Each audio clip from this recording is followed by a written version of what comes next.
Me friends and ఫ్యామిలీతో సరదాగా బయటకు వెళ్ళటానికి కారు లేదా అయితే వెంటనే ఈ నెంబర్కి కాల్ చేయండి. నమస్తే, వెల్కమ్ టు మార్కెట్ ముచ్చట్లు. నేను మీ విష్ణు. ప్రస్తుతం నాతో పాటు NISM and CRISIL certified wealth manager Revanth Chalamala ఉన్నారు. వారితో మాట్లాడదాం. నమస్తే రేవంత్. నమస్తే అండి. రేవంత్, 2024 చివరికి వచ్చేసాము. అవును. అండ్ 2025 నూతన సంవత్సరంలో కూడా అడుగు పెట్టబోతున్నాం. అవును. మరి ఈ 2024వ సంవత్సరంలో మార్కెట్ని బాగా టెన్షన్ పెట్టిన న్యూస్లు ఏమున్నాయి, అటువంటి సందర్భాలు ఏమున్నాయి, ఏ సందర్భాలలో మార్కెట్ అనేది ఆల్ టైమ్ హైకి రీచ్ అవ్వడం జరిగింది, ఏ సందర్భాలలో మార్కెట్ బాగా లోకి వెళ్ళడం జరిగింది, అంటే ఓవరాల్గా చెప్పాలి అంటే 2024లో ఏ సందర్భాలలో మార్కెట్ టాప్లోకి వెళ్ళింది, ఏ సందర్భాల్లో మార్కెట్ బాటంలోకి వెళ్ళింది? అసలు ఒక రకంగా చెప్పాలి అంటే టెక్నికల్లీ మనకి ఇయర్ కంప్లీట్ అయిపోయినట్టే అయిపోయింది. సో ఎక్స్పైరీ పరంగా ఫ్యూచర్స్ మనకి చూసుకుంటే కనుక మనకు సహజంగా నిన్న ఎక్స్పైరీ అయిపోయింది, డిసెంబర్ మనకు లేదు, ఇక నెక్స్ట్ రాబోతుంది జనవరి ఎక్స్పైరీ. సో మార్కెట్ భాషలో చెప్పాలి అని అంటే మా క్యాలెండర్ ఇయర్ ఒకటి పక్కకు పెడితే ఈ ఇయర్ అయితే కంప్లీట్ అయిపోయినట్టు టెక్నికల్లీ. సో ఈ సంవత్సరం మనకి మార్కెట్స్ అనేవి అబ్సల్యూట్ గా పెద్ద ఎత్తున రిటర్న్స్ అయితే ఏం డెలివర్ చేయలేదు. మనం యాక్చువల్గా ఎక్స్పెక్ట్ చేసే 12-13% రిటర్న్ ఉంటుంది కదా లార్జ్ క్యాప్. ఆ రిటర్న్ కూడా మనకి స్టేబుల్ గా అయితే ఇండెక్స్ అయితే డెలివర్ చేయలేదు. నిఫ్టీ 50 కానీ, సెన్సెక్స్ కానీ, అటు బ్యాంక్ నిఫ్టీ కానీ, ఇవేవి కూడా ఈ పర్టికులర్గా లార్జ్ క్యాప్ గ్రూప్ అంతా కూడా స్ట్రాంగ్ అండర్ పర్ఫార్మర్గా మిగిలిపోయింది. సో ఇన్ఫ్యాక్ట్ మనకి డిసెంబర్ టైం నుంచే మన తెలంగాణ ఎలక్షన్స్ జరిగినప్పటి నుంచే ఎలక్షన్ రిలేటెడ్గా పాజిటివ్ ర్యాలీ అనేది మొదలైంది. అక్కడి నుంచి దేర్ ఇస్ నో కన్ఫ్యూజన్. ఒకవైపుగా అగైన్ బీజేపీ గవర్నమెంట్ ఫామ్ చేస్తుందన్న నమ్మకం, దాంతో పాటుగా మనకి కార్పొరేట్ నెంబర్స్ అన్ని కూడా స్టేబుల్ గా రావటం. సో మార్కెట్ అనేది కన్సిస్టెంట్ గా హయ్యర్ సైడ్ క్లైంబ్ అవుతూనే ఉంది. సో ఎటువంటి సమస్యలు లేవు. సహజంగా మనకి ఫిబ్రవరిలో వస్తున్నటువంటి బడ్జెట్ సమావేశాలని దృష్టిలో పెట్టుకొని మార్కెట్స్ కొన్ని రియాక్షన్స్ ఇచ్చుండేది ఒకవేళ ఏమైనా ఉంటే. కాకపోతే అది ఒక ఇంటర్మ్ బడ్జెట్, ఎలక్షన్ ఉంది కాబట్టి ఇంటర్మ్ బడ్జెట్ కాబట్టి మనకి ఎటువంటి అప్డేట్స్ అందులో కూడా లేకపోవడంతో మార్కెట్ అనేది స్టేబుల్గా జస్ట్ ప్రీ ఎలక్షన్ ర్యాలీ, ఒక రకంగా ప్రీ ఎలక్షన్ ర్యాలీ లాగానే హయ్యర్ సైడ్ మూవ్ అవటం అయితే గమనించాం. సో ఆల్మోస్ట్ మనకి ఏప్రిల్ వరకు కూడా మార్కెట్లో కొంతవరకు మనకి స్లో మూమెంటం అయితే కనిపించింది, పెద్ద ఎత్తున స్పీడ్గా మూవ్ అయితే కనిపించలేదు. ఇన్ఫ్యాక్ట్ అసలు మనకు మార్కెట్ ఓపెన్ అయింది 21,500 అరౌండ్ ఆ పాయింట్స్లో మనకు ఓపెన్ అయింది. ఆల్మోస్ట్ మనకి ఏప్రిల్ వరకు కూడా 22,500 వరకే ఉంది. సో పెద్ద ఎత్తున మూవ్స్ అయితే ఏమీ రాలే, గట్టిగా ఒక 1000 పాయింట్లు మాత్రమే పైకి వెళ్ళడం జరిగింది. సో ఎప్పుడైతే మనకి ఎలక్షన్స్ అనేవి స్టార్ట్ అయ్యాయో, సో మనకి ఎక్స్పెక్టేషన్స్ అనేవి ఫేవరబుల్ గా ఉంటాయి, గవర్నమెంట్ అనేది స్టేబుల్ గా ఫామ్ అవుతుంది అనే ఎక్స్పెక్టేషన్ ఎప్పుడైతే ఫామ్ అయిందో మార్కెట్ మనకి హయ్యర్ సైడ్ కంటిన్యూస్ గా మూవ్ అవడం అయితే గమనించాం. ఎప్పటి వరకు? దాదాపుగా జూన్ 3వ తారీఖు వరకు. సో జూన్ 3వ తారీఖు ఒక రకమైన పీక్ ఫామ్ అయింది. ఆ తర్వాత మనకి జూన్ 4వ తారీఖున మనకి ఎలక్షన్ రిజల్ట్స్ వస్తున్న డే ఆల్మోస్ట్ మనకి 9.8-9.5% వరకు కూడా ఇంట్రాడే వాలటిలిటీ క్రియేట్ అయింది. ఎస్, మనకి వెంటనే రీబౌన్స్ అవ్వడం జరిగింది. అక్కడి నుంచి మార్కెట్ మళ్ళీ స్టెబిలైజ్ అయ్యే ప్రయత్నం కూడా చేసింది. సో బేసిక్గా మనకి జూన్ 3 కంటే ముందు ఒక స్టోరీ ఉన్నట్లయితే జూన్ 4 నుంచి మరో స్టోరీ ప్రారంభమైంది. జూన్ 3 వరకు ఏముంది? Election related. సో సహజంగా ఏదైనా కంట్రీలో ఒక మేజర్ ఈవెంట్ ఉంది అని అంటే మనకి మార్కెట్స్ మొత్తాన్ని అదే డ్రైవ్ చేస్తూ ఉంటుంది, అంటే సెంటిమెంట్ బేస్డ్ ఒక రకంగా చెప్పాలంటే. ఎస్, దాంతోపాటుగా జీడిపి నెంబర్స్ బాగా వస్తాయి, మనకి ఈ ఫైనాన్షియల్ ఇయర్లో కూడా అద్భుతమైన జీడిపి నెంబర్స్ ఉంటాయి అని ఇట్లాంటి రకరకాల ఫోర్కాస్ట్లు కూడా రావటం. అదే టైంలో ఆర్బీఐ నుంచి కూడా కొంతవరకు ఏదో డబ్బులు బాగా లాభాలు వచ్చాయని చెప్పి సెంట్రల్ గవర్నమెంట్కి అప్పచెప్పటం. There is huge positive sentiment around the markets. Indian economy చాలా స్టేబుల్గా ఉంది అని ఒక దాంతో ఒక్కసారి ఎలక్షన్స్ కంప్లీట్ అయిపోయిన తర్వాత మనకి పోస్ట్ ఎలక్షన్ ర్యాలీ కూడా ట్రిగర్ అయింది. సో ఇక్కడ ఏం జరిగింది అని అంటే లైక్ మార్కెట్ బుల్ మార్కెట్లో ఒక సేయింగ్ ఉంటుంది, market will claim the wall of worries. So tensions ని దాటుకుంటూ పైకి వెళ్ళడానికి ప్రయత్నం చేస్తూ ఉంటుంది బుల్ అనేది ఒక సేయింగ్ ఉంటుంది మార్కెట్లో. సో ఒక రకంగా అది ప్రూవ్ అయింది. సో అదే టైంలో మనకి అదానీ రిలేటెడ్ ఇష్యూస్ కూడా, హిండెన్బర్గ్ అగైన్ అదానీ మీద ఎలిగేషన్స్ ని క్రియేట్ చేశారు. అండ్ అదే టైంలో మనకి సెబీ చైర్పర్సన్ మీద కూడా ఎలిగేషన్స్ ని క్రియేట్ చేశారు. సో ఇట్లాంటివన్నీ కూడా ఇన్ బిట్వీన్ మనకి జూన్ తర్వాత వచ్చినప్పటికీ ఆ టెన్షన్స్ అన్నింటినీ దాటుకుంటూ మార్కెట్ పైకి వెళ్తూనే ఉంది. అండ్ అదే టైంలో మనకి యూఎస్లో ఇన్ఫ్లేషన్ ఫియర్ కూడా కొంతవరకు ఉంది. ఇంట్రెస్ట్ రేట్ కట్స్కి సంబంధించి ఆ టైంలో ఒక అడ్వాంటేజ్ ఏం జరిగింది అంటే ఇంట్రెస్ట్ రేట్ కట్స్కి సంబంధించి కొంత పాజిటివ్గా మాట్లాడారు. రానున్న రోజుల్లో మనకి పర్టికులర్గా అప్పుడే మనకి డిసెంబర్లో interest rate cut, November interest rate cuts అని అప్పుడే అనౌన్స్ చేశారు ఆ మూమెంటంలోనే.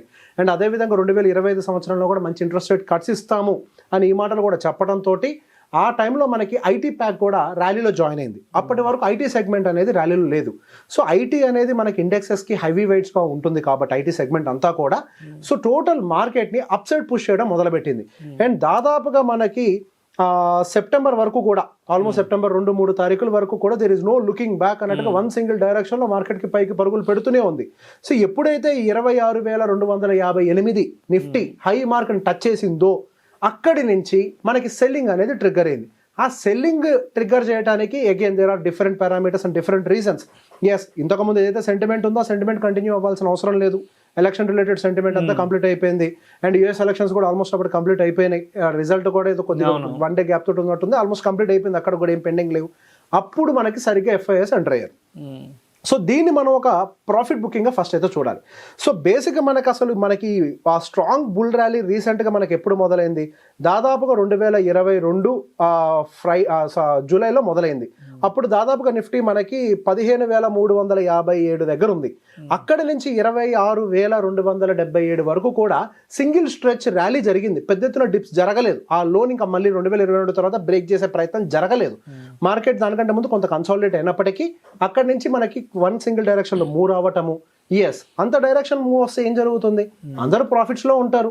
సార్ రీటైలర్స్ అంటే మధ్య మధ్యలో 2023లో 24లో ఎంటర్ అయి ఉంటారేమో కానీ చాలామంది, కానీ ఎఫ్ఐఏలు కానీ బిగ్ ప్లేయర్స్ కానీ ఇన్స్టిట్యూషన్స్ కానీ వీళ్ళందరూ ఎప్పటి నుంచో మార్కెట్లో ఇన్వెస్టెడ్గా ఉంటారు. దానికి తోడు ఎర్లీ ఇన్వెస్ట్మెంట్ తీసుకొని ఉంటారు. ప్రాఫిట్స్ అన్ని కూడా ఆల్మోస్ట్ నియర్ టు డబుల్ వరకు కూడా వెళ్ళిపోయినాయి వితిన్ 2 ఇయర్స్లోనే. సో అక్కడి నుంచి సడన్గా వాళ్ళు సెల్లింగ్ అనేది యాక్సలరేట్ చేయడం మొదలుపెట్టారు.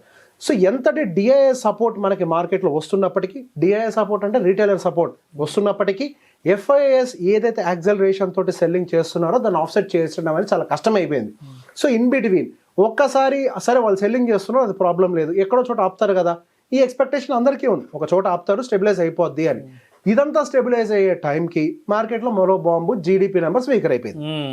రైట్, మొన్నటికి మొన్న జీడిపి నెంబర్స్ వీకన్ అయిపోవటము అండ్ ఆర్బీఐ డిసెంబర్లో కూడా ఎటువంటి ఇంట్రెస్ట్ రేట్ కట్స్ ఇవ్వకపోవటము.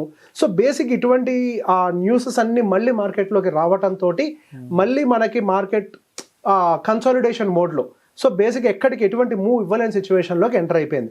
సో ఈ సంవత్సరం మనం గమనిస్తే గట్టిగా నిఫ్టీ మనకి 9.8%, అదే సెన్సెక్స్ కూడా ఇంచుమించుగా అంతే 9.8% నియర్ బై ఏదో ఇచ్చింది 9.5. అండ్ బ్యాంక్ నిఫ్టీ అయితే వన్ ఆఫ్ ద వర్స్ట్ పర్ఫార్మర్గా ఉంటూ చాలా తక్కువ రిటర్న్స్ డెలివరీ చేసింది. హార్డ్లీ 6.5% అనుకుంటా బ్యాంక్ నిఫ్టీ డెలివరీ చేసింది, one of the weakest returns. So బేసిక్గా మనకి రకరకాల న్యూస్లు దాటుకుంటూ పైకి వెళ్ళినప్పటికీ సో మనకి సెప్టెంబర్ వరకు కూడా నిఫ్టీ దాదాపుగా 17-18% రిటర్న్స్ ఇచ్చేసింది. సూపర్, అసలు లార్జ్ క్యాప్ ఎంత ఇచ్చింది అనే ఆనందాలతో అందరూ ఉన్న టైంలో ఆ లాస్ట్ క్వార్టర్ గట్టి డిజాస్టర్ని అయితే చేసింది. ఏవైతే గెయిన్స్ అన్నీ ఉన్నాయో సో ఆ గెయిన్స్ అన్నిటిని కూడా వైప్ డౌన్ చేసుకుంటూ కిందకు వచ్చేసింది, కంప్లీట్గా వైప్అవుట్ చేసేసింది.